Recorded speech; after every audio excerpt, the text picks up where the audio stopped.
ম্যাডামের সাথে ছিলাম। ম্যাডামের থেকে এসে ম্যাডামকে মোড় মাথায় নিয়ে আসতে দেখি এখানে সেই আগুন জ্বলছে।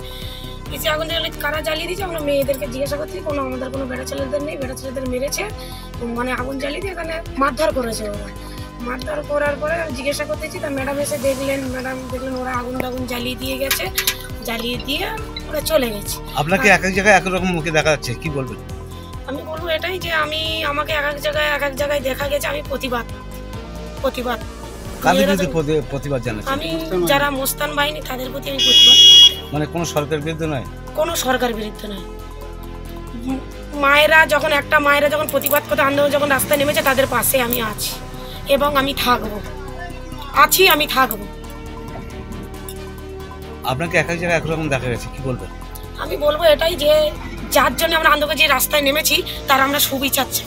বিজেপির কাজই হচ্ছে তো এক সন্দেশখালী কোথাও আগুন জ্বালালে সারা পশ্চিমবঙ্গে একটা রাজনৈতিক ফায়দা তুলবে। যেমন সন্দেশখালীতে করেছে, বেড়মুজুর অনেক করছে, জঘন্য চক্রান্ত।